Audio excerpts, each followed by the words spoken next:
on this live stream at SAG-AFTRA on YouTube. To stay informed about this live stream and all of our live streams and video events, please subscribe to our channel right now while you're watching. Welcome to the President's Task Force on Education, Outreach, and Engagement, live stream, social media for performers, the basics with Ben Whitehair. This presentation will begin momentarily. If you have questions that you'd like to direct to today's guests, please email us at pteoe@sagaftra.org. That's pteoe@sagaftra.org. Now, please welcome today's host, SAG-AFTRA President Gabrielle Carteris. Thank you, Pam. Hi, everybody. Welcome. I hope that you're all doing well. Before we start, I do want to say I know that we are really living in incredibly challenging times, and I hope that you are all taking care of yourselves and staying safe and healthy and using your voice as you find most important. So I just wanted to reach out and say that. I am going to make my remarks very brief today because I don't want to rush this presentation. It's something that our members have been really wanting to engage with, and I want to leave time for questions afterwards. Before though, I do want to mention that last week, many of you had joined us. You knew that I was in the midst of the negotiations for TV theatrical, and we actually completed those negotiations. We reached a tentative agreement on the 2020 TV theatrical contracts, and the total package, for those of you who may not know, is valued at $318 million, and it actually includes some very important gains in wages and benefits for members. Yay. So we're going to be presenting this agreement to our national board for its approval. Once that happens, it will go to the membership for ratification. So I encourage all of you to log into sagaftra.org/contracts 2020 to stay updated on news about the contract. You'll get a postcard in the mail. It will also tell you how to go back online. So we want you to be able to read about what's happening. We're going to be giving webinars on the contract. And then of course, we want you to vote. Second, we released our detailed safety guidelines for returning to work. This has been, for so many members, a very crucial piece of work that's been done actually with our members, along with other guilds and unions and the industry. COVID-19 has actually changed for all of us the way our work is happening. We know for so many of us, we haven't been working, we want to get back to work, but we want to do it safely. So these guidelines were created to help with protocols so that we know how to enter back into work. You can see those protocols actually online. They were something that to remember as we're working with scientists, epidemiologists, professionals within the science field overall. And so that even with the information that we've put forward to help create a safer workplace, there may be changes that occur due to the facts that we are learning about as the scientists continue to discover COVID-19 and the challenges that we're being faced with. So, but these are really important protocols to put forward. So you can look online again to see that. We want to make sure to support you to feel empowered when you go back to work, or to make the decision if you want to go back to work and when you want to. Now, for today's program, I'm very excited to introduce Ben Whitehair. Ben is a SAG-AFTRA National Board member. He chairs our National Next Gen Performers Committee. He's a working actor, and he works very hard to make sure that he's constantly out there.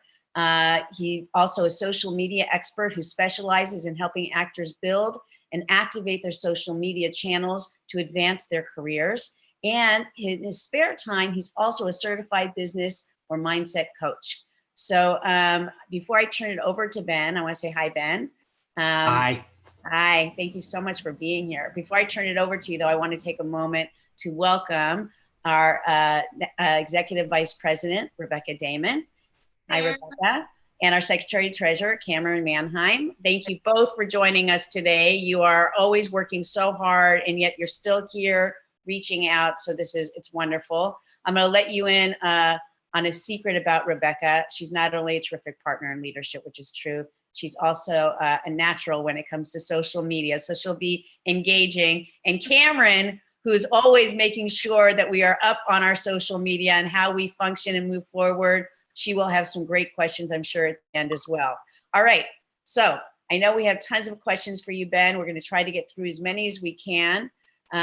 If you want to submit a question, as Pam said earlier to Ben, just email us during this process at pteoe@sagaftra.org. That's pteoe@sagaftra.org.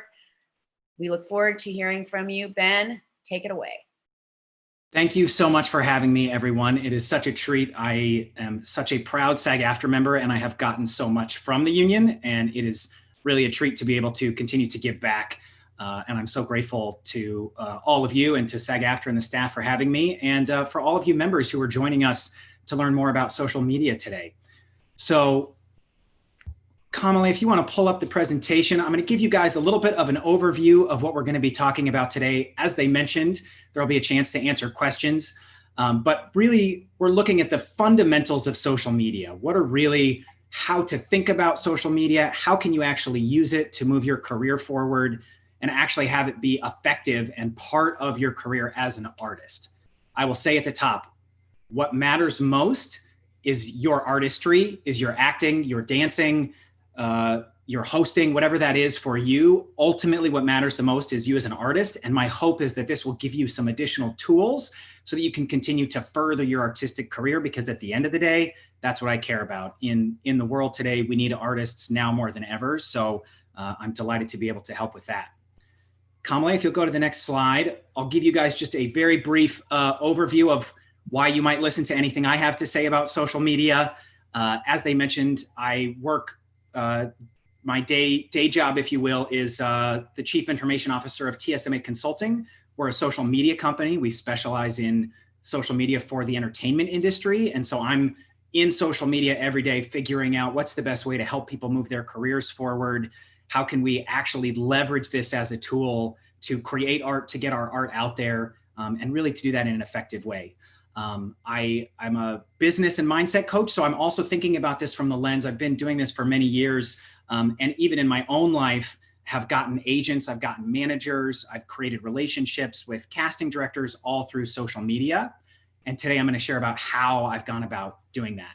I started a company called Working.Actor, only to say that really my mindset, I'm one of those weirdos who thinks about the business side of this. And so all of this today is through the lens of how can we use this to actually move your career forward.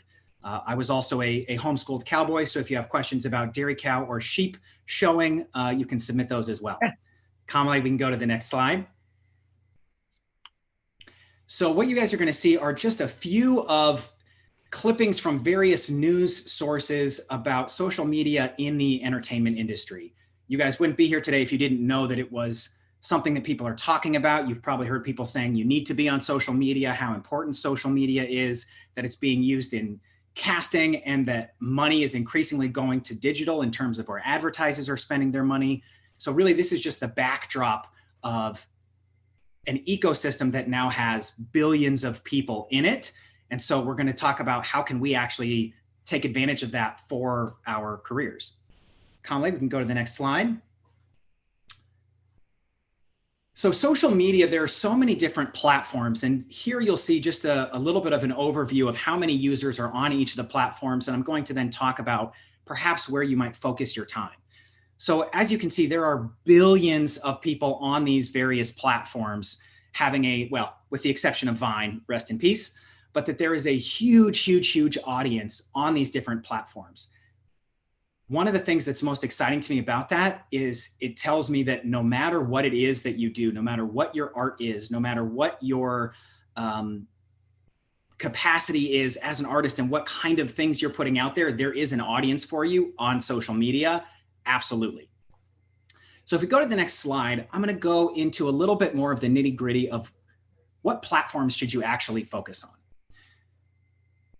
The short version is, if I were only going to pick one platform to focus on, I would do Instagram. And the reason for that is it has all of the different elements that you can utilize for your career. So it has short form content, you have video content, you can do video series, IGTV, long form video.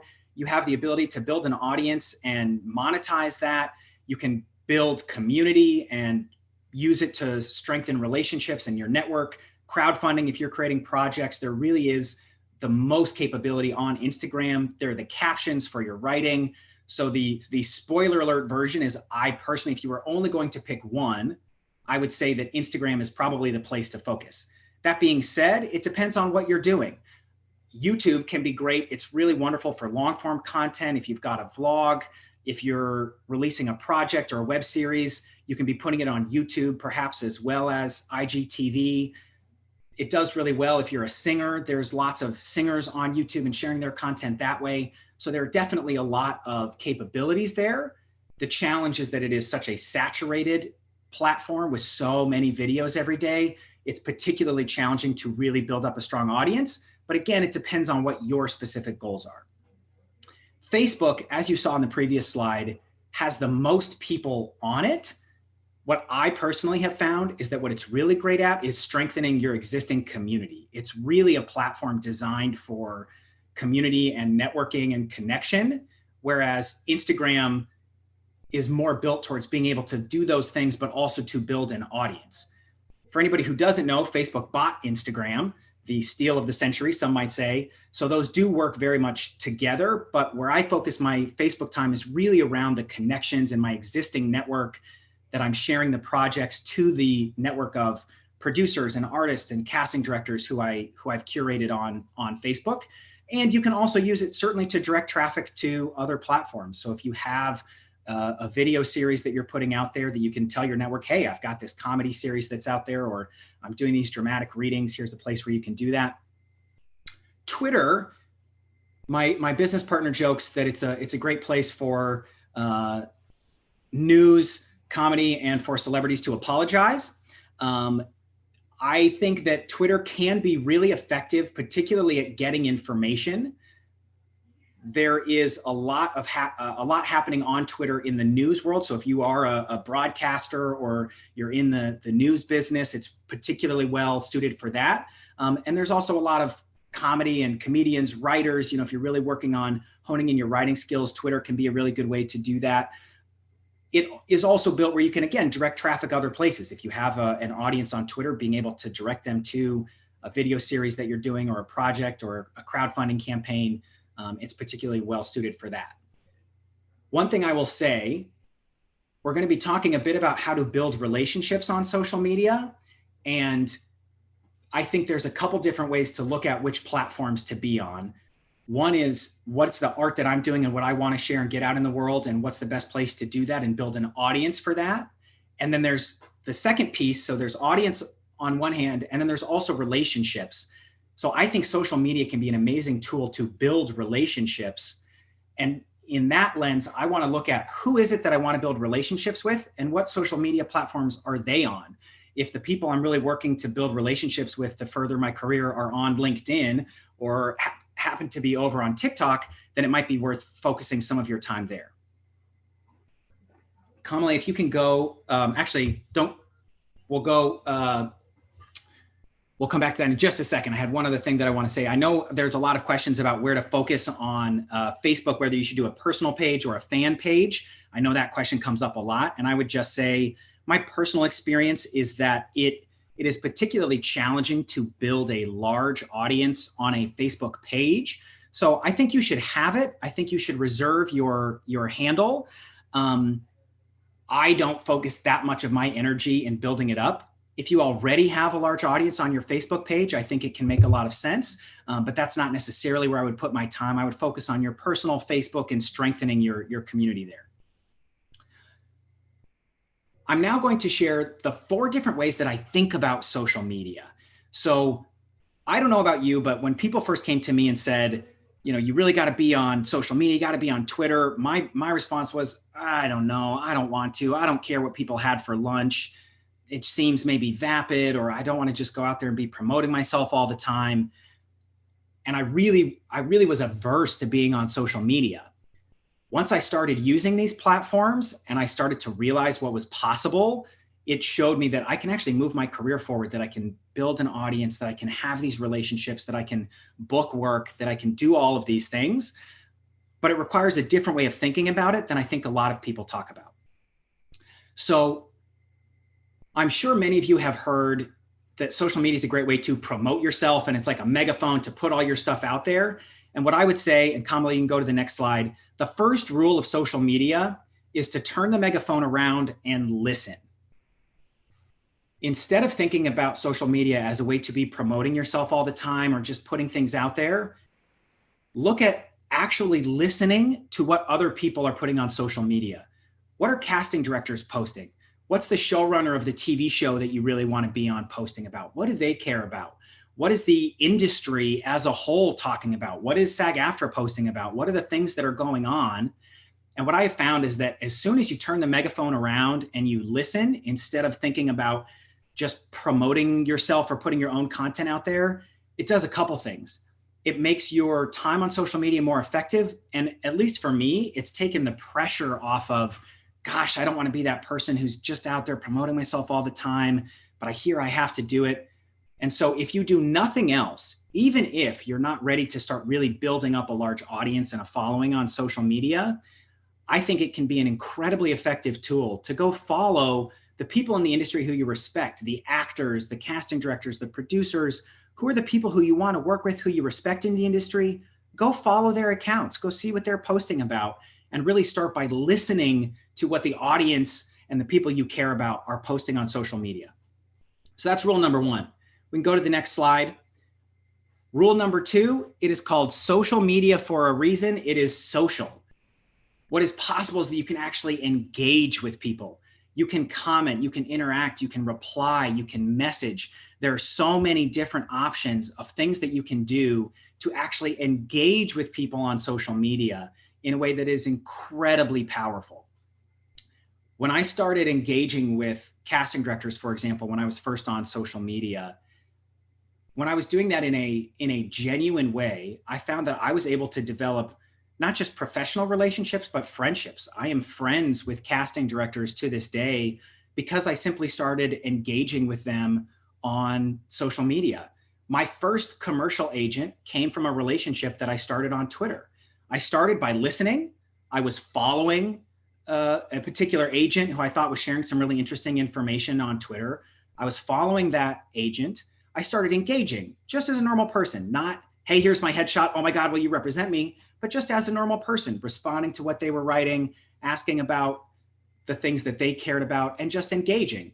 Over the course of a number of months, we started to build up a bit of the online relationship, if you will. And then I had an opportunity. She was at an industry event, and I was able to be there and meet her in person. And we were able to strike up a conversation that was much more deep because there was already a relationship there because we'd been interacting for months and months. And so we had a really wonderful conversation. And at the end of that conversation, she asked, hey, do you happen to have a commercial agent? And I said, you know what, actually, I don't. And she said, why don't you send me your materials? Long story short, that became my very first agent in Los Angeles that, again, started from a relationship on social media because I was listening and I was engaging. And the third part, and we can go to the next slide, is to add value. So often we're looking at what can I get out of social media? How can I get something?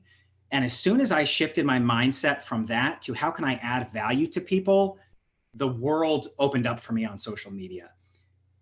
Adding value can be so many different things. If you're really funny and you're posting tweets that are funny, if you're posting comedy videos on your Instagram, if you're sharing funny memes, if you have a particular knack for comedy, that's valuable. I know I certainly follow accounts because it brightens my day when I get a chance on a break to engage with that. If you have a particular expertise, maybe you're brilliant at a unique kind of dance or martial arts, and that's something that you're really passionate about, and you can be sharing that information. There are billions of people on these platforms. I promise you there's an audience for that. Similarly, when I'm engaging with industry professionals, be it a producer or whomever, rather than approaching the relationship from how can I get something out of this? How can they represent me or put me in their next project? My first question is, how can I add value to this person? Maybe I see that a casting director is going to shoot a project in Colorado, my home state, go Broncos. If I see that they're doing that, I might be able to go, oh, you know what? Be sure to check out this restaurant. My sister's a chef there. It's really amazing if you love Mexican food, whatever. but so I can look at ways to add value even in their personal life. Maybe it's professionally related, but looking at how can I add value to this person? What do they care about? And as soon as you shift into the mindset of adding value to your audience, adding value to the people you're engaging with, to me, that is what really opens up the floodgates of what's possible on social media. And the last part, rule number 4, that I've alluded to is really to develop relationships. I think it is easy to get stuck thinking, oh, it's just about myself and putting out content, but that the key is to do everything I can to take the online relationships that I've developed and find ways to connect with those people in person. In today's climate, certainly 6 feet apart, right? But finding ways that I can actually engage with people in person as I've furthered that relationship, and vice versa. How can I take the relationships that I've made in 3 dimensions in person and further that relationship via social media? As an example, I'm friends with a casting director who was the head of casting at a network. We actually went to the same college, and because of that, we'd been involved in some social justice theater work at that same college. And so I had reached out, and we'd met up when I moved to LA, and we were able to develop a bit of a working friendship. I was then able to continue that relationship by social media, check-ins on Facebook or Instagram, on Twitter. When I'm not able to see that person, it's not like I'm going to be getting coffee with them every couple of weeks, but that I can actually engage with that person and maintain that relationship, so that, and this happened when I got a call back for a role on a pilot, I was able to then from that relationship say, oh my gosh, hey, I saw that I'm up for this. I have a call back for this pilot that your network's developing. I'm so excited. Like, this is amazing. What an amazing script. And then, that head of casting for the network, because we have that relationship, that's only going to help my chances of getting cast. And even more so for me, it made me feel more comfortable in the room. I knew that this friend of mine was going to see my tape, and it made my callback stronger. I felt more comfortable. I was able to bring up in the room, oh, hey, my buddy says hi. I'm so glad you're working on this project. And I was able to build that rapport in the audition because of social media. So if you go to the next slide, you'll see this is the handy mnemonic that I use to remember how to focus on social media is to lead. Be a leader. Listen, pay attention to what other people are sharing, actually engage and create those relationships. You want to actually add value, be giving back, adding things to your audience, and to develop those relationships, actually build the things that you as performers particularly are uniquely qualified to do. You often have a degree in communication, right? In building relationships. This is what we study in acting class. If you're a dancer, you're understanding how to develop a relationship through movement with an audience, right? I think performers, entertainers, SAG-AFTRA members are, in my opinion, have the best training and the best approach to be able to take advantage of social media. And I really encourage you to take a look at what are the ways that you can really start to engage on social media in order to further your art, to get more art out there, and to look at the reason that you're doing what you're doing in the first place. If you're an artist because you care about sharing social messages, social media is an incredible place to do that. So whether that's sharing about the Black Lives Matter movement or LGBTQ plus rights or whatever social issue is important to you, social media is a place where you can do that, which is the reason you're an artist in the first place. So this is how I think about approaching social media. This is the mindset and values that I take into my social media presence. What does that actually look like? How do I actually build out a profile? How do I work on building an audience? And how do I actually move forward on doing some of these things? So we're going to shift gears a little bit and give you guys some very specific things that you can implement today to start building your presence. I think there are 3 things. And when we're working with clients at my social media company, we are talking about these 3 core functions of your social media presence: brand, quality, and consistency. What is your brand? Who are you? What are the things that you care about? What is your audience going to resonate with that's unique about you? Quality matters. I imagine that the accounts that you follow on social media have quality content. That's why you follow it. And quality can mean different things. When I'm talking about, Instagram, which is where I personally spend most of my time, I'm looking at the quality of the photos, the quality of the videos. What does the overall aesthetic of my profile look like? Am I presenting quality content? And remembering that you want quality that matches your high level as a professional performer. If you're in SAG-AFTRA, you are the top of the top. You are one of the best people in the industry in the world just by merits of being in the union. It means that you have developed a quality of what you do as an artist. So let's make sure that that's represented, so that if I'm a potential fan, if I'm a potential agent, if I'm a casting director, that when I come to your profiles on social media, I'm seeing the quality that's representative of what you are as an artist and where you've gotten to. Lastly, consistency. The algorithms, which is just basically a fancy word for the way the software works on social media platforms, is very much built around consistency, and that you are putting out content consistently, as opposed to, one post here or there every couple of years.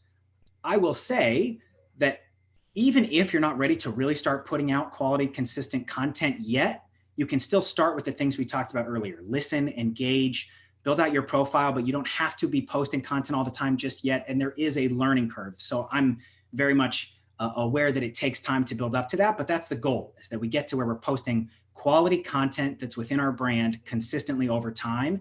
And that ultimately, anybody who's built an audience on social media, that is how they've done it. So we're going to break these things down a little bit more specifically. So if you go to the next slide,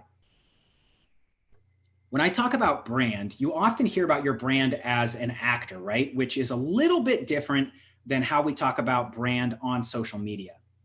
They're related because it really is about who you are, the essence of who you are. But you want to pick 3 brand points, which are really categories of content.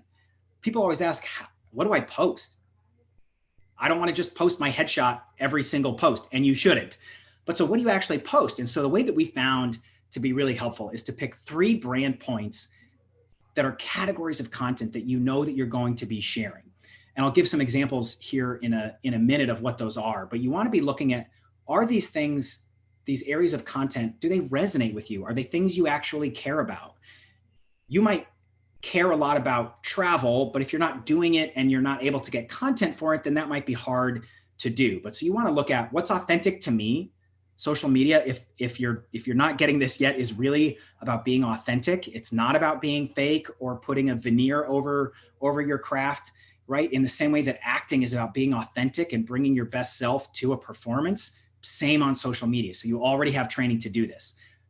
If you're looking at building an audience over the long term, I would be looking at possible brand points that might be lucrative, where you might be able to be doing brand points, where you see that brands are putting money into social media, and that I can be doing, online commercials through SAG-AFTRA contracts and actually getting paid for things that I'm putting out on social media. So if that's something that you're interested in, that would be something to be looking at.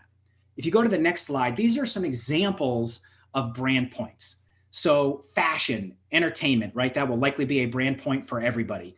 Lifestyle, which we find is often a helpful brand point, which I think of as like commercial print, what you might see in a magazine, or walking by a billboard or something in a store window, that it's you out and about in the world, in the street, at a coffee shop, in the park, that it's really about you in your world. But there's all kinds of audiences on social media. There are huge audiences for fitness, travel, food, beauty, photography, activism, right?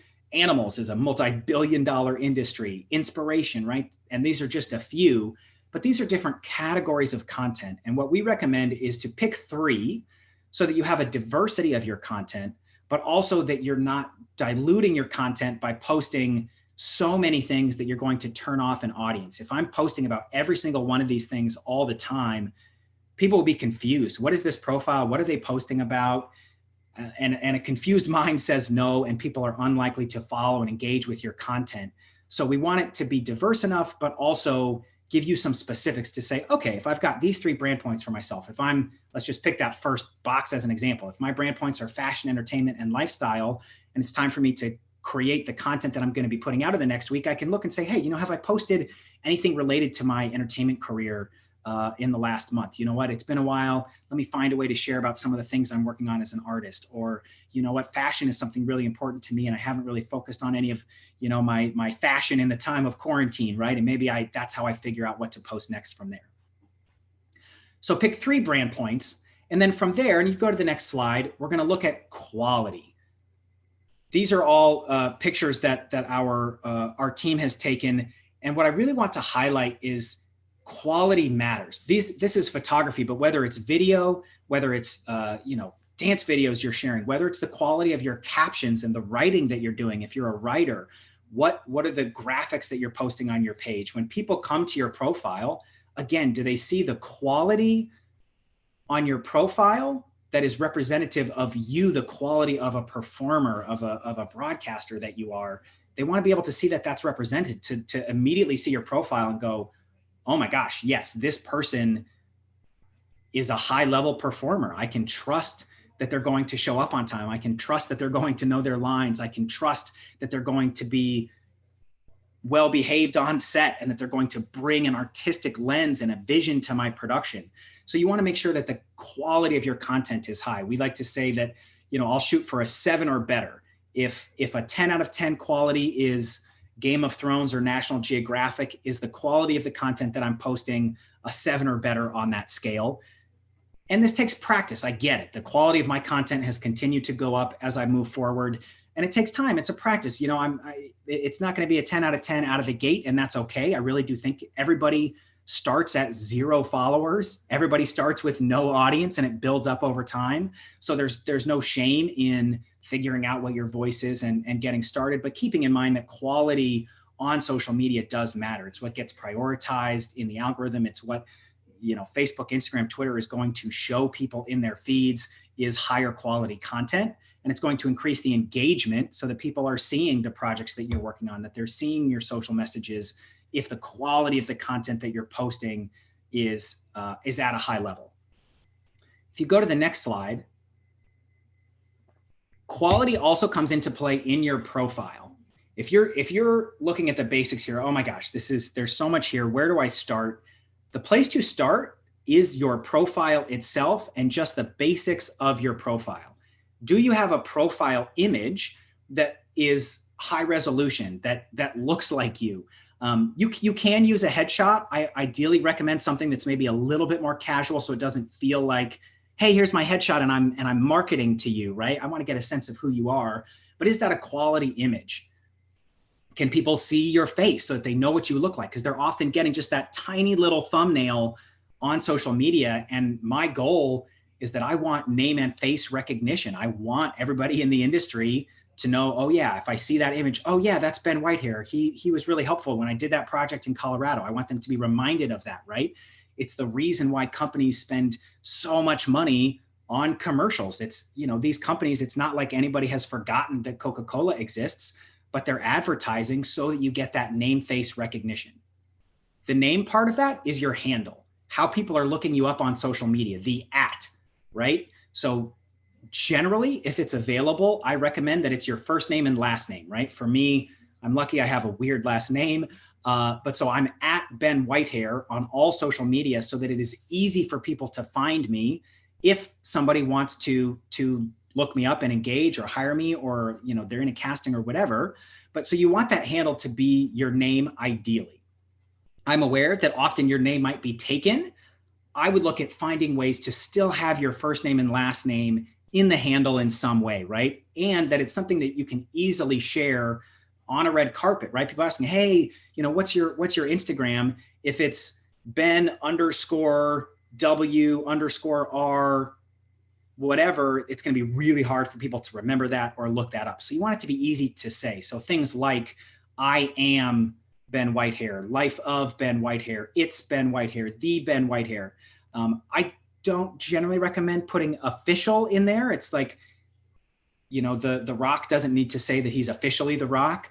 So if you can keep official out of it, but sometimes that might make a little sense, but finding some creative ways that ideally don't have punctuation or like underscores in it, that's just words so that it's easy to share. That's generally my recommendation. Your bio on each of these profiles. And again, I recommend if you go out there and reserve your handle on all of the social media platforms, even if you're only going to be focusing on one, let's say you say, yeah, okay, I'm going to focus on Instagram. I would still go reserve the account on Twitter as a Facebook page and whatever, so that nobody else can take it. And that if you decide to build up an audience on one of these other platforms, or if say a casting director is on Twitter, and even if you're not focusing there and they look you up, you still want them to see a clean profile, even if you're not posting to it all the time. So your bio gives you, depending on the platform, about 150 characters to sum up who you are, what you do, ideally where you're located so people know where to hire you. And I also recommend putting in some emojis, if only for the international audience. These social media platforms have a very large international audience, and projects, as you're seeing, are increasingly getting international distribution. They're looking at international audiences. It is of value to bring to a production an international audience.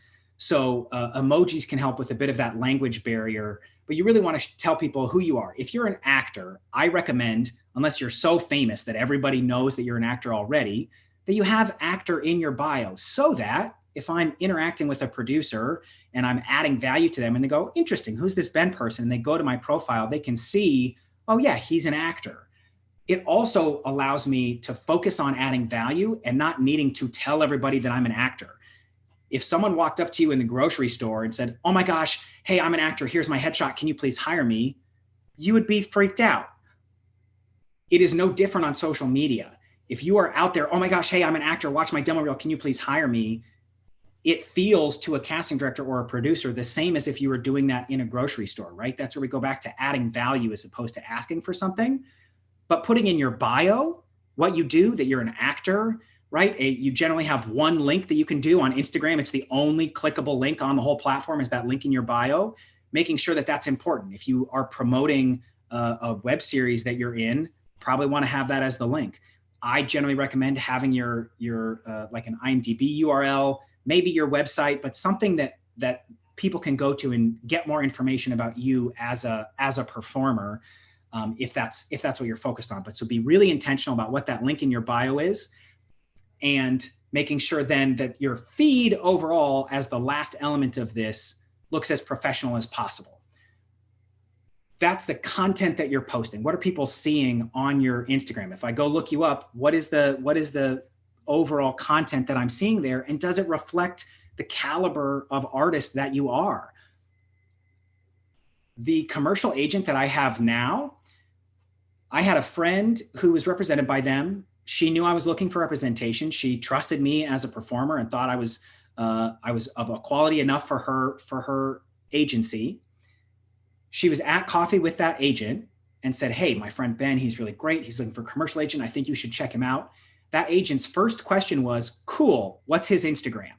That was her first question. We're going to talk a little bit more in a minute about building up an audience and how important is having a large following to that. I would say that is absolutely an important part of this, but everything that we're talking about here that's on this screen is of equal importance.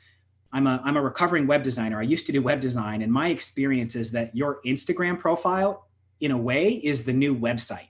That's what people are looking up. That's what the agent wanted to see. And what's amazing, what's empowering as a performer, is that we control it. I control what's on my Instagram feed. I control what's in the bio. I control what photos I'm posting. I control that I could have clips of my work on my IGTV, right? So I can shape what I want the industry to be seeing and to highlight the things that I care about. It is also a very quick way to get a full sense of who the person is. What are their values? What do they look and sound like? Who might be walking into my office, right? And so you are able to craft by having an authentic presence on social media within 10, 20, maybe 30 seconds, right? That agent was able to get a sense of who I am. Certainly, what's my category, right? Where would I fit in the commercial world? But who am I as a person?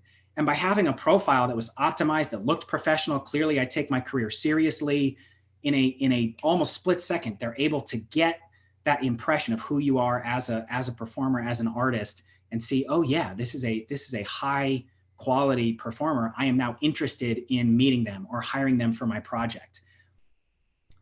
One last story. My business partner in the social media company was working in casting, and ultimately where the company came from was that he was seeing in the audition room when people were leaving that the producers and whomever were pulling up performers' IMDb profiles, right? They had the headshot, the resume, they're looking at that, and they were looking up their Instagram, right? They're Googling people. This is not necessarily what we're, as you know, SAG-AFTRA is endorsing in that, but we know that is something that's happening, right? In the same way that you can go look up a casting director and get some amazing information for when you go into that audition room and feel more comfortable, they're often doing the same thing. And we know that that's happening. So how do we make sure that we take advantage by having an optimal profile? We're going to jump to the next slide. Remember, we were talking about brand, quality, and consistency. So the last part here about building up your presence, about building up an audience, is about being consistent. Actually posting on a regular basis. On Instagram, I recommend posting every 2 to 4 business days. I find that that's a good balance of being able to post quality content, but to be able to do it consistently.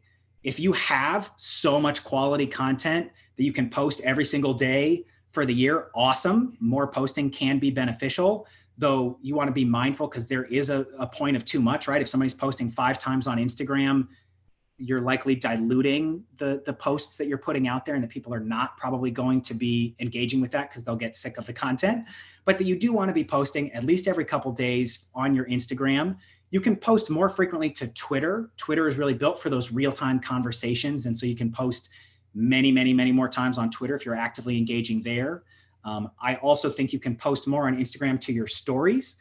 I recommend having at least 1 story post up per day so that people see that it's an active profile, and that also the stories have a little bit less requirement around that super high quality of what I'm putting in my feed, but that you're, again, posting consistently to these platforms so that the software, the algorithms prioritize what you're posting.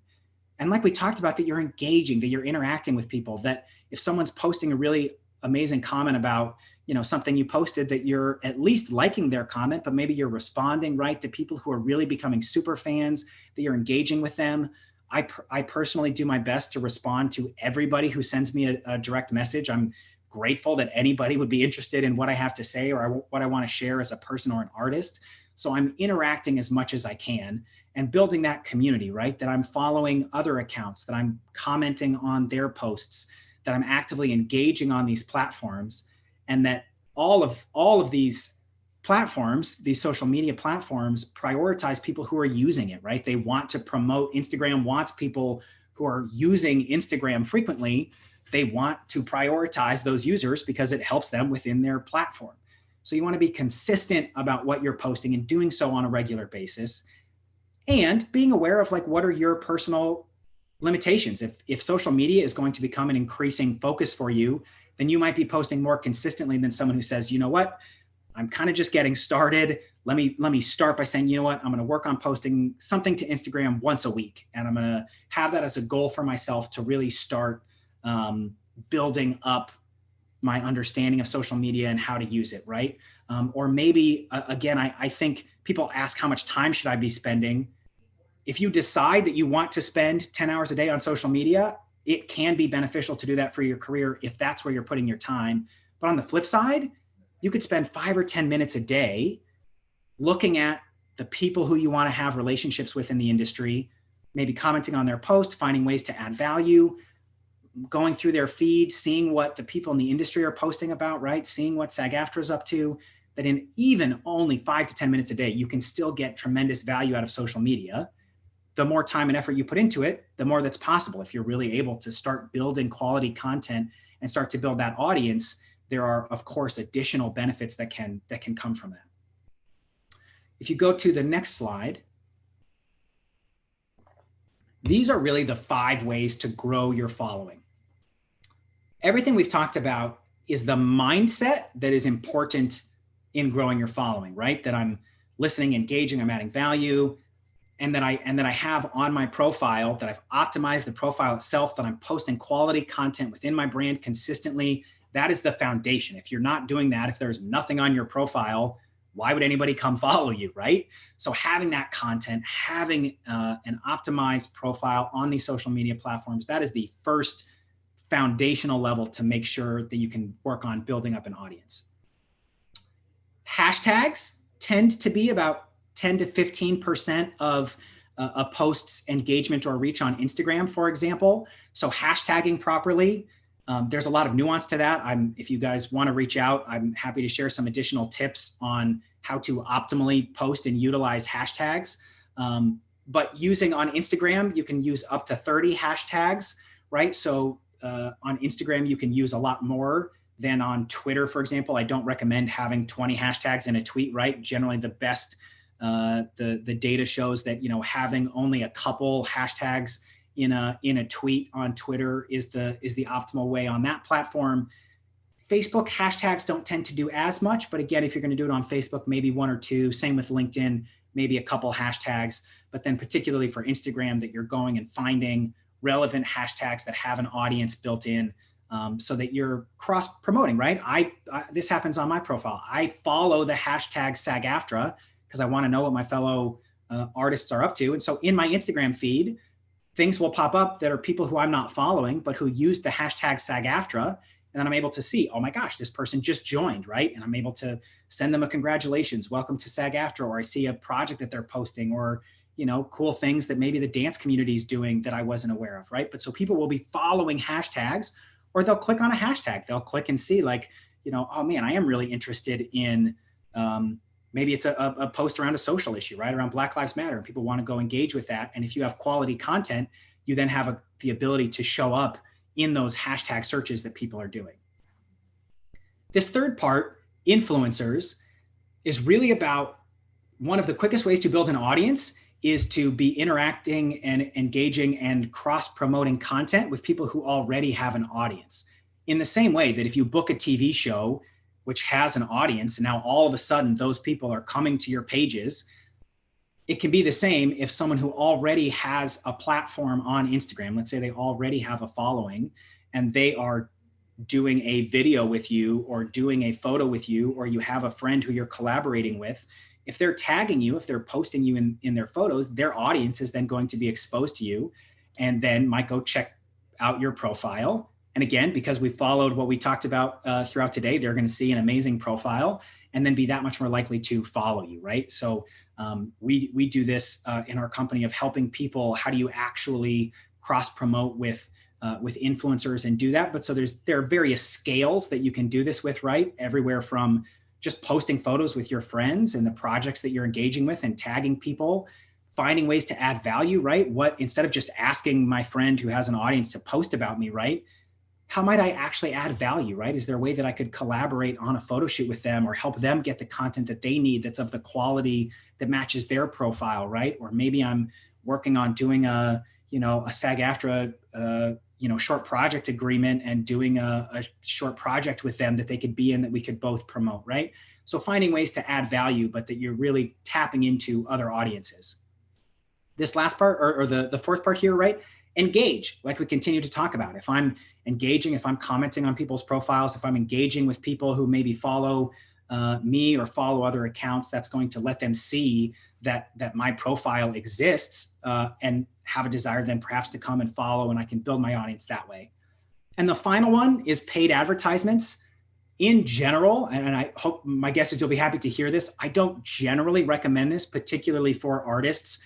I have not found that paying to promote my posts on social media dramatically help my following.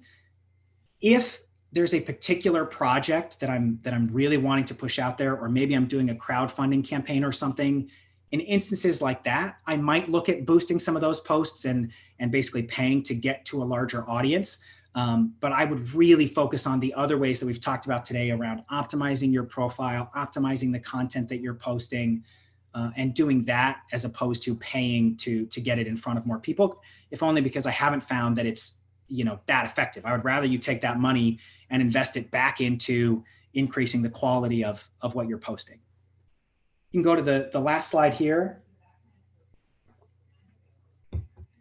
I just want to review the different things that we talked about things that I really want all of you to take away from the pieces that we've gone over here before we move into some questions. The 4 keys to social media: lead, right? To me, this is the very core of getting started on social media, of shifting my mindset to actually listening. What are the people I care about, who I want to have relationships with? What are they posting about? What do they care about? Let me actually engage with those people. Let me actually start to build a community and relationships on social media. And let me be adding value. Let me be giving back, posting good content, right? That's quality. If I'm posting humorous content, whatever it is, that I'm adding value to my audience and to the people on the platforms, and that I'm using all of this to develop these relationships, right? That ultimately we get people hire someone who they know, like, and trust. And we can utilize social media to help do that. What am I posting? I'm focusing on my 3 main brand points. I'm posting quality content consistently over time. Right now, today, you can go reserve your handles on any of the social media platforms. If you haven't reserved your handle on TikTok, even if you are not planning on really building an audience there, maybe you will in the future. So go reserve your handles so that you can have them if at some point you do choose to focus on them. And optimize your profiles. Put a quality photo there, put up a bio so that if somebody does go, even if you're not active on TikTok, if they look you up, they still get to have a professional experience, at least by seeing the profile that you have there. Being clear about what the 3 brand points are so that you can know what to post about and that you have consistent content.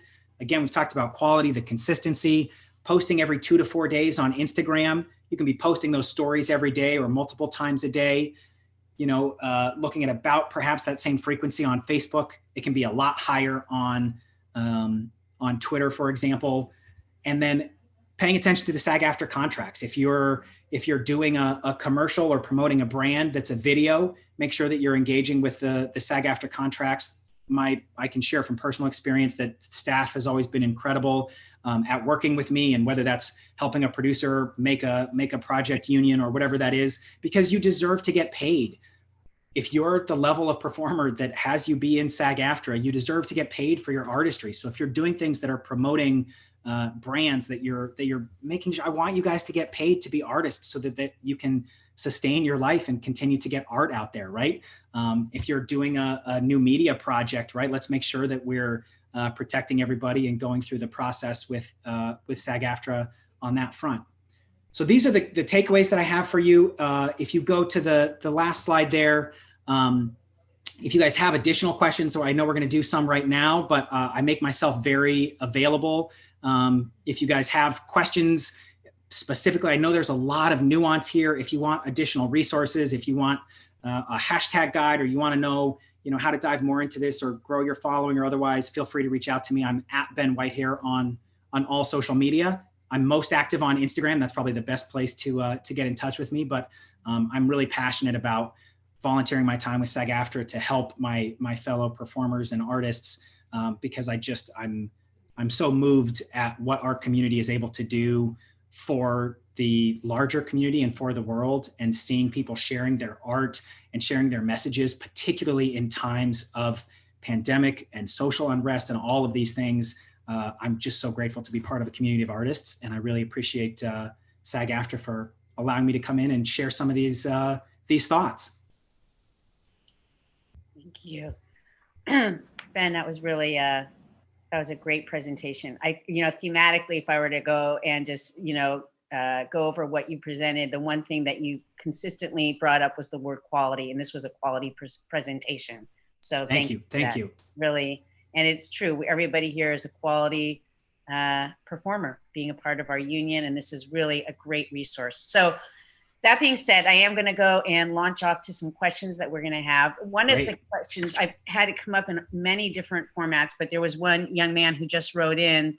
He says, I'm concerned about being biracial and gay. I hesitate to post my gay life because I know that nowadays producers, directors, and testing people search social media. I do not want to have a preconceived idea of who I am before people see me act. Should I scrub my social media of gay life images? And that question, not just directly to that, but again, it is a common thing. Where do we keep, should people have separate sites for personal versus business? That's the question overall. Yep. Well, I really appreciate that question. And I am part of me is sad that this is still an issue, right? That whether that your race or your gender or sexuality or any of that would play into that. So, my personal goal is that we continue to move society forward to a point where we don't have to be asking those questions, but it is real. And I'm aware that that's a thing. And I think what I would say is, I don't want anybody to do anything that you feel like is putting yourself in danger on social media or that is in any way unsafe.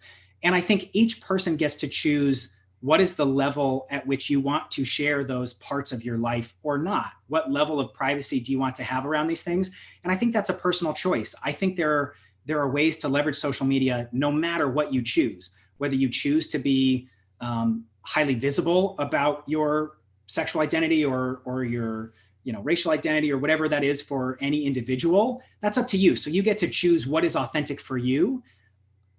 I am certainly finding that at least the entertainment industry overall, I think is relatively inclusive and open to these things, and that is increasing. But I am aware of the casting piece of it. I guess what I would say that the question that I ask myself is, what is my personal goal as a performer? What is the legacy that I want to have as an artist? And let me just filter my social media through that lens. That may mean that you are private about certain parts of your life and what you're sharing, and that's totally okay. And it may mean that you share even more about that. I know for me, if posting about, my girlfriend who's biracial or my sister and the struggles that my community is dealing with, if that turns somebody off or they want to unfollow me, for me personally, I'm willing to do that. I'm aware that I have some extra privilege to be able to say that. But all of that to say, choose what's authentic for you, post quality content. And I think as you practice doing these things, I will find a groove in that. If you want to have a personal profile that's private, that you protect, that's just for your friends, I think that can be really beneficial. Do know that it is social media, so anybody can take a screenshot. So don't ever share something that you don't want ever to be seen in the world. But if you do want to have a couple private accounts and then really have one that's more public that you focus on sharing for the larger audience, I know a lot of people who do that, and I think that can be effective as well. Thank you. I think that's really actually very important. So thank you for sharing that. But I'm going to extend it just a little further. That's something that's personal in terms of not wanting to be shared. Somebody else wrote about the fact that they're a realtor and they want to know, should they have a business site? Gotcha. Yep. Business versus another. Yeah. So if you have a side job, as many of us do, I generally recommend unique profiles for different revenue sources. So if you are also a realtor or you have a business that has nothing to do with entertainment or maybe that's sort of off brand for how you want the industry to see you, then I would recommend separate profiles. It is a lot of additional work to have another profile and to be posting consistently on multiple profiles. So just be aware that is there. I will say I find that building an audience on social media is best. People do want to know who you are as a person, what you care about. I don't want people to walk away thinking that you can only be posting about your career on your social media and that everything else is separate. And I have found, like, for example, as I mentioned earlier, I was a homeschooled cowboy. I grew up on a ranch, had a very weird childhood. Is that directly related to my entertainment career? Not necessarily. I will say I have booked roles. One of the last guest stars I did was as a zombie roping cowboy. That is something that I post about and that actually helped me book work. So if it's related to your personal life and things that are authentic to you, or you're active in fitness or fashion or these other things, to me, the entertainment industry is vast. If you look at what advertisers, all the different advertisers that are on these platforms, there is a lot that I think you do have permission to post about. But if you have a separate business that you really want to keep separate, yes, I think there are times if it's a separate revenue stream that you can have separate profiles. Zombie cowboy. Okay. I think that's really great. Cameron had something she wanted to follow up with. Why don't you do that, Cameron? Oh, I have so many questions for you, Ben. My first is leading in from what you just said. Right now, we're in a very, a very interesting time in our life. Yeah. It's a revolution happening right now. A lot of my friends are posting about politics, about their feelings about Black Lives Matter, about their feelings about the government and this pandemic we're in. Some have the backbone to post and then deal with a lot of incoming haters, and other people feel afraid to do that. And I just want to talk a little bit about how you can put your foot in the water for things that matter to you, maybe not stir up a ton of controversy if you don't want to get into those conversations, and how to deal with those conversations once they start happening in a platform where you don't get to hear someone's warmth or hear someone's true intention, and tone really matters. Yeah, it is a challenge. And I think we're seeing that very much so in this current time. I think each individual, you get to decide for yourself what level of comfort you have around these things. Please don't do anything that has you feel unsafe, right? Or if people are making threats, you can block people. You can, if someone is being harassing or, in any way, block them, report their profile. That is against the terms of service of these social media platforms. So on an extreme end, please block people, report them, do not subject yourself to harassment.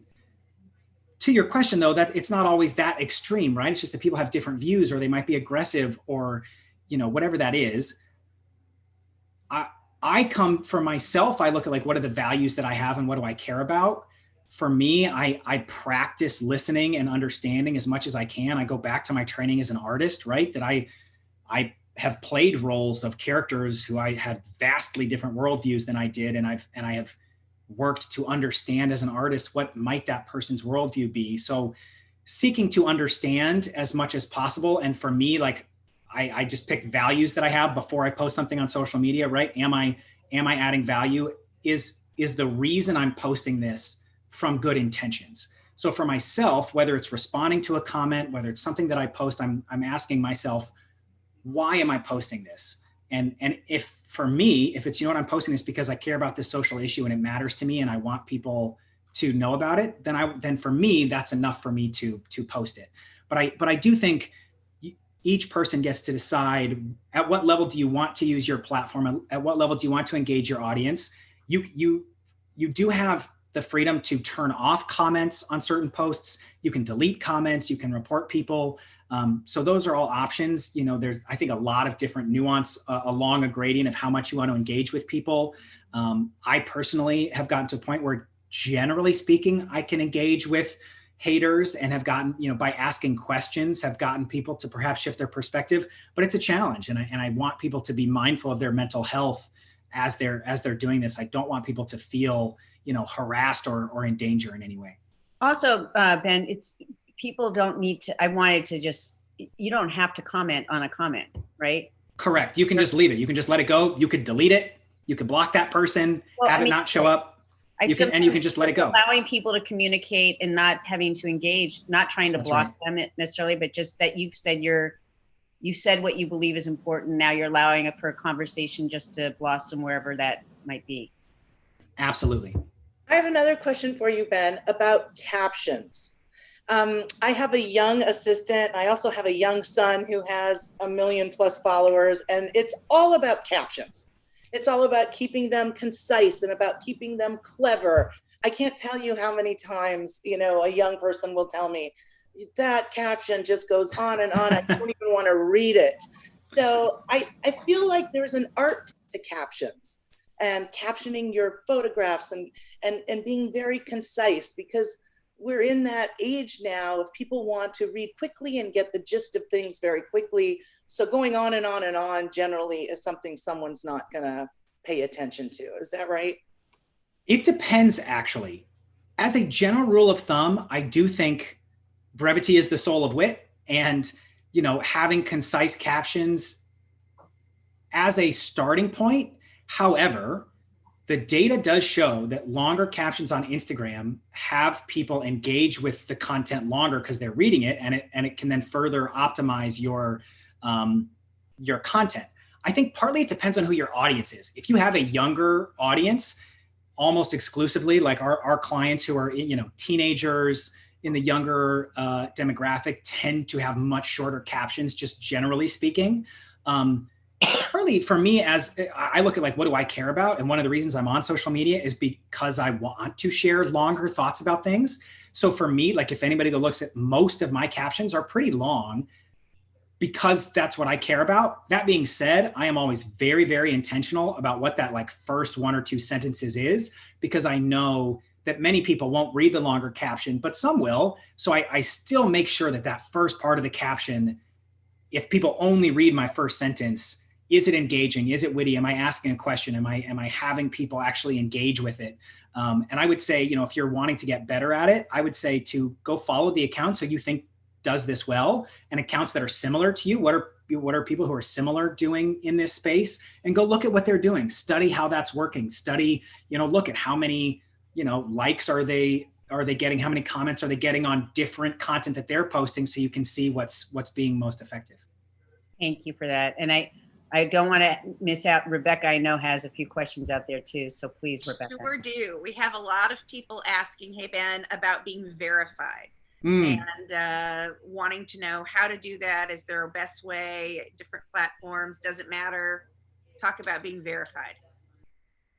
The quickest way to get verified is to what verified is for those who don't know. So verified is that blue check mark that you'll see next to your profile there on any of these sites, right? So it's a blue check mark that on Instagram, it actually opens up some additional capabilities of the platform, the swipe up feature and some other things. The bad news is it is very, very hard to get verified, and there's not a ton that you can do to control that. The good news is I think it matters a little bit less than people think it does. Honestly, the fastest way to get verified is to book a series regular on a TV show and have the TV show submit you for verification. Twitter just announced last week that they're basically opening up that you can submit to Twitter a request to be verified. Within Instagram, you can also submit a request to be verified. My personal experience is that they did that so that people would stop bugging them about wanting to get verified. So they give you a way to go do that. All of the things we talked about, though, optimizing your profile, make a big difference. And also paying attention to who owns what companies. Instagram and Facebook are the same company. If I am telling people to go to my Twitter page from my Instagram, that's probably going to hurt my verification. And getting, the more news you get, if you're in the trades, if you're generating what legitimate press, those things all help get you verified. But so the truth is there's not that much you can do beyond the things that we've talked about already: generating press, booking work, having reasons to be verified. In news, it's for broadcasters, it's a little bit different. If you are actually a broadcaster, or a news reporter or something with a station or radio or whatever, having that in your profile, making it obvious that's who you are and submitting for verification can work really well, because the platforms do tend to want to make sure that if you're a verified news person that they're verifying so that people can trust that content even more. That's a great answer, Ben. Thank you. You had a question. Oh, go ahead, Gabrielle. No, it's okay. I had a question real quick because it's about social media, because I want you to be able to go on, Rebecca. But somebody asked this, and we didn't talk about LinkedIn. And can you talk about the importance of LinkedIn in terms of the work that we do and your thoughts on that? I think LinkedIn, the reason I didn't talk about it is that I find that it is, as you get a little bit more advanced with social media, that's when I think you can really take advantage of LinkedIn in the entertainment industry. I do think it can be very, very valuable. And particularly looking at the people who decide whether we book work or not are probably on LinkedIn. Producers, directors, people who are heads of networks. The business community, the corporate community predominantly uses LinkedIn. And so it doesn't give us as much freedom as artists to be, like, it's not designed really to be sharing video and photographic content the same way that, say, an Instagram or others are, where you can really build an audience there. But so I would put it in the bucket of that relationship building thing, that if I'm working on building authentic relationships with the people who have the authority to hire me, that LinkedIn might be a place where I could do that. Similarly, I will search every platform let's say I get an audition, I will go look at who's the producer, who's the casting director, who are the people involved in this project, and I will go look them up on every single social media profile. I won't necessarily send them a Facebook friend request, right? I'm not trying, I don't want them to feel uncomfortable, but I do want to see what they're posting about, right? If I look up and realize the producer and I both went to CU Boulder, I'm probably going to bring that up in the audition if they're in the room. Hey, I went to Boulder. So great to meet you, right? And if nothing else, it has me feel more comfortable because I can see, oh, they're a person, they're a human. They just got a puppy. They, whatever that is. So I do think it can be valuable for that, genuine relationship building, networking side of things, particularly as you're getting your chops going with social media a bit more geared towards that corporate world, the people who, I'm looking at who's on there, who I want to connect with. And it might be producers or other people who I'm interested in. Thank you. Go on, Rebecca. I'm sorry. I just had to ask. Oh, no worries.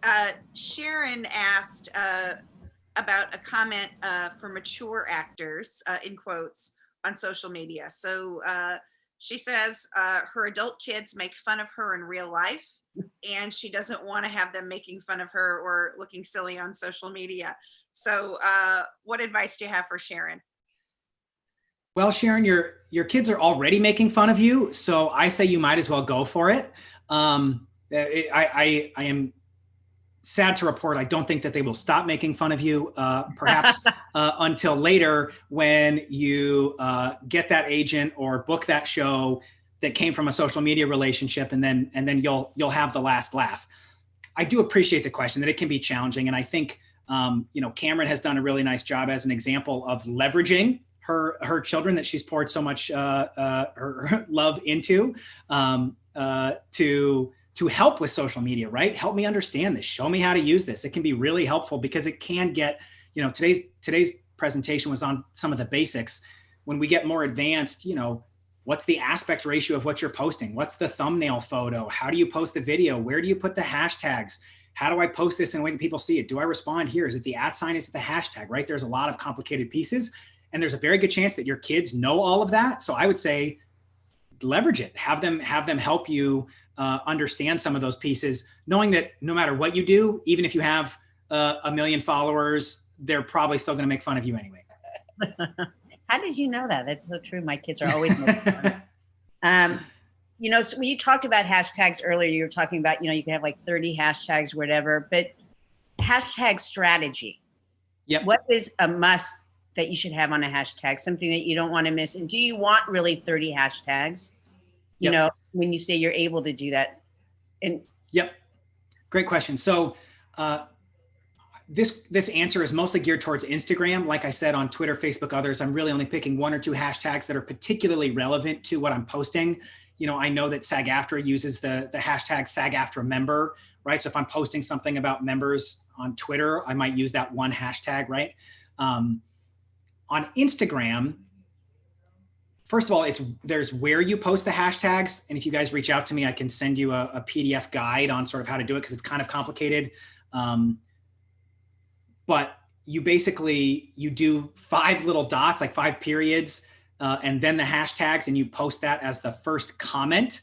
So when I post a photo on Instagram, I then comment on my own photo right afterwards, so that it kind of buries the hashtags so that people don't feel like I'm marketing to them. The challenge of having it right there in the post, if I'm making a powerful statement about, LGBT rights and the Supreme Court decision, I don't want to be making some powerful statement and then have like 30 hashtags right there. It's kind of, I know, can feel weird for people. So that's why I post it as the first comment, so that it still gets through Instagram.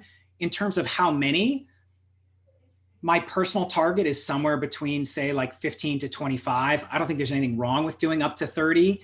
And this is getting pretty nuanced, but I will go search on Instagram. I will go look up the hashtags, and I will see how many posts have used that hashtag.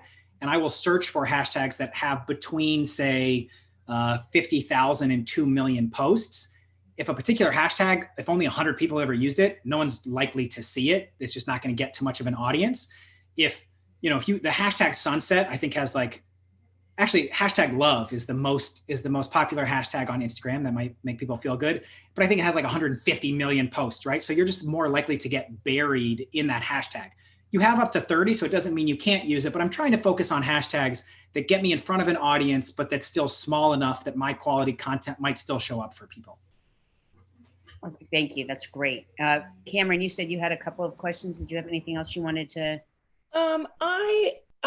I do have a couple of questions. One is I have sometimes finding the at sign, the at name, the handle for things for people because there's so many other, there could be Cameron Manheim, which is me, or Cameron Manheim with an N.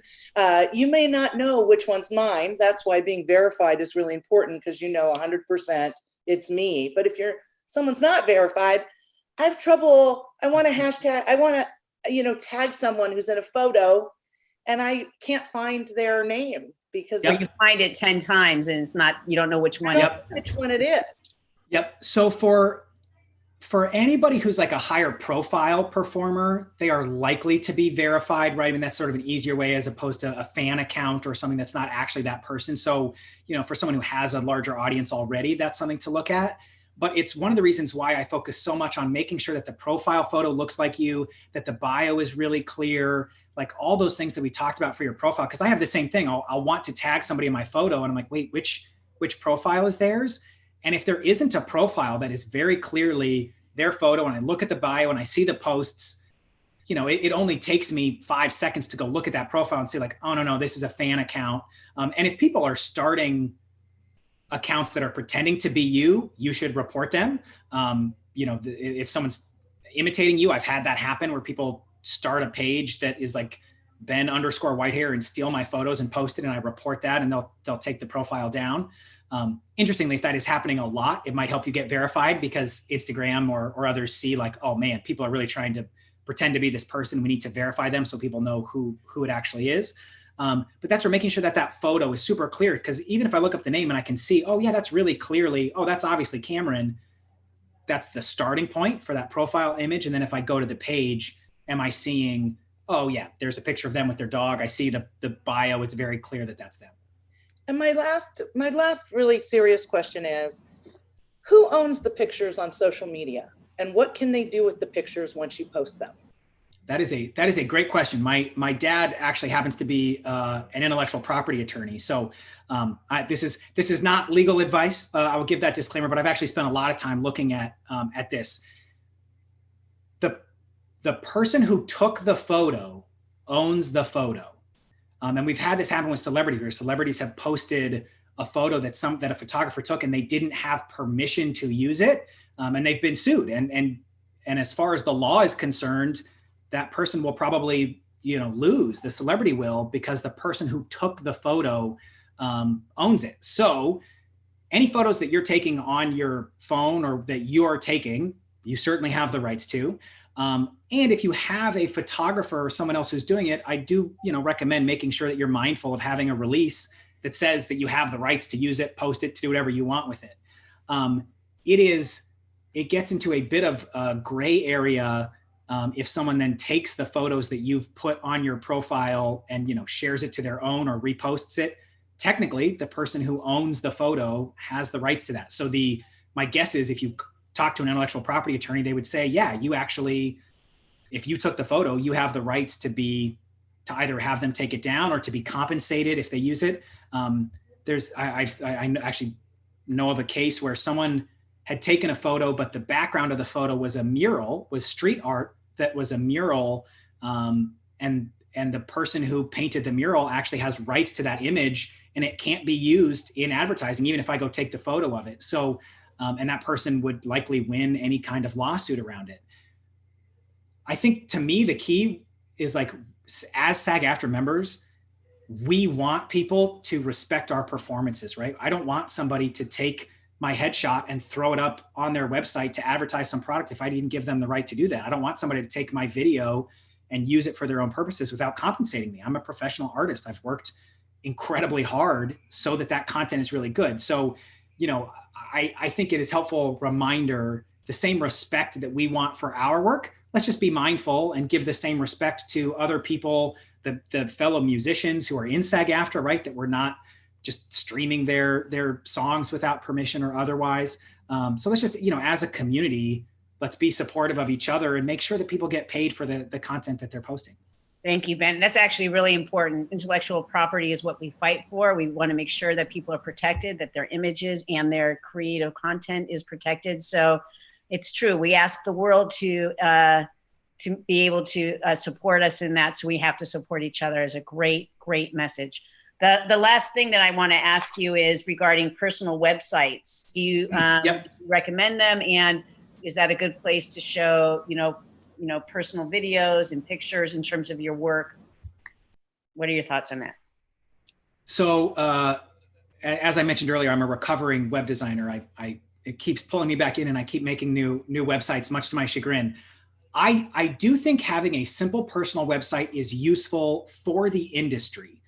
I generally send people, as an actor, I will generally send a larger audience to either directly to my Instagram, right? But then from my Instagram, I will often be sending people to my IMDb or otherwise, because I think a particular fan of my work is not necessarily interested in the resume on my personal website that a casting director might care about.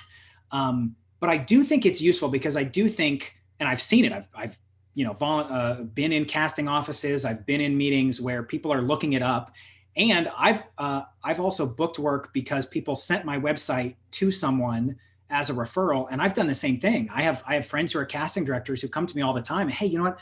I'm working on this project. Do you know anybody who fits? This is kind of the character I'm going for, and I'm gonna go, oh yeah, actually I have 3 people who are great, and I will likely send them their Instagram page if it's good, right? If it's not a good representation of them, I won't, but I'll send them the Instagram and a website. But if I don't have that to send, it is harder for me to refer that actor to a casting director. So I don't think you should go spend a ton of time, energy, and money. I think a simple website that has your name, your contact information, your demo reel, who you're represented by, the basic information that you would want casting to have that looks good, that's on brand, maybe that has links to your social media, right? So that you could go to my website and be like, oh yeah, let me go find Ben on Facebook, or I'm on Instagram and I want to find him there, or Twitter, or wherever. So I do think it's valuable. I think it is worth spending more time on the social media presence than the website. But I do think in general, it's good to have. Thank you. And our last question, I'm going to throw it to Rebecca. Do you have a question? Gabrielle, thank you. Ben, we had a couple questions, and I think this would apply anytime, but maybe even more so in the moment that we're in, where people feel pressure around social media. I see you drinking out of that SAG-AFTRA mug. Nice prop there. Very good. Feeling pressure around social media, feeling the need to produce, a movement and an image. Is it okay to take those breaks? Because obviously you talked about algorithms and all that. Is it okay to take those breaks? Is there a way then when you plunge back in, do you have to announce you're taking a break, or can you just take one and come back to it at a time when it's more right for you? Great question. I have certainly taken some social media sabbaticals myself. At the end of the day, like I said at the start, you as a performer, you as an artist is what matters the most. I do think social media can be that extra advantage, but if you're not optimally performing as a human, as an artist, it doesn't matter, right? If you go into an audition room and you're horrible, even if you have bajillions of followers, I'm probably not going to hire you. So I absolutely want people to take care of your mental health, your mental sanity. My experience is you can kind of just take a break. I don't think you need to announce it. The truth is most people won't even notice. I've taken breaks and come back, right? And for myself, I'm like, everybody probably missed me, and they didn't even notice, right? But no one is reaching out, right? So I would say, yes, take the break. Is it going to harm your algorithm a little bit? Maybe. I think it's worth that risk. Look, if you have 2 million followers and this is a big part of your business and you're making money off of it, then maybe work on having, a company or someone else who can help you maybe post content while you're taking a bit of a break, or, things like that. But I think if you need to take a break, take a break. The other way that I do it on a regular basis is that I think when I'm thinking about my content creation, one of the ways that I am most effective is that I pre-plan it, and I will work on my content for the next week or the next 2 weeks all at once, right? And so instead of every single day being like, oh my gosh, what am I going to post and where's this, whatever, it's like spending the work ahead of time to have an image of all the photos and videos and stuff that I could and want to post on my profile. and then I'll plan my posts for the week. And I'll write the captions and I'll figure out the hashtags, and then I'll have them ready to go. So I don't have to be thinking about it, so that it's not, I'm more efficient. I end up spending less time overall. And then it means that I'm not, oh man, I'm spending an hour every single day trying to figure all this stuff out. Maybe I spend that hour or a couple hours on the weekend and get all of my content ready to go for the next week. Great. You know what? This was, oops, I'm sorry. I just want to ask one thing really quickly. Did we cover the difference between a post and an Instagram story? Because that is a big question that comes up a lot. Well, you can do that, but we have, we're getting off soon. So try it. If you could compress it a little bit there, Ben, that'd be great. The short version is that an Instagram post is what shows up on your feed. If you go to someone's Instagram profile and you scroll down and you see all those photos and videos, that's the post. If you see the little multicolored ring around their profile photo and you tap that, those are the stories. The stories go away within 24 hours. It's kind of like Snapchat. Unless someone has taken those, like if you go to my profile, you'll see those little circles below that are like albums where I have saved some of the stories that I've posted. So they went away after 24 hours, but then some of them I chose to put some of them into those albums. And those are the stories in the story highlights. You know, I think, Ben, we're going to have to do another thing on social media, because I actually want you to be able to show us and take us through some of those actions, because I am like some of the people that you're hearing, we're older. Our kids put us on. And so there are certain, you know me, certain things I do and certain things I maybe don't take advantage of, but I think that there's a lot of us out there, and maybe we can go and do that. So we'll talk. Yeah, I would love that. We do, there are dozens of hours I could present on this, right? And so the reason I start with the fundamentals is to help people really be thinking about social media in a different way. And then, if people have questions and want to reach out, or I'd love to do another presentation to really get into the nitty gritty of how do you post? What do you post? How do I optimize the photo? What editing apps do I use? All of that kind of thing. We'll look at examples. I actually think what's so important about this, and why we wanted to do this, and we've done it periodically, we've done on social media, is that we want our members to really feel engaged, to be able to go into their work today, but into the future, being connected to the outside world. The industry's changing. We try to adapt our contracts to speak to the future. We try to do our webinars to do it. And so I cannot tell you how grateful I am, and I know everybody else who's following for this today. So thank you for that, Ben, really taking the time. I also want to say to Rebecca and to Cameron, again, thank you so much for being here and participating. It's always wonderful to have your voices in the room. Everybody, thank you. Stay tuned for future President Task Force on Education and Outreach, PTEOE, right? Engagement panels and webinars right here on the SAG-AFTRA YouTube channel. We love speaking with you and hearing from you. And while you're here, please subscribe to the channel to get updates on the great content we're posting for you on YouTube. So again, thank you, everybody, and we will see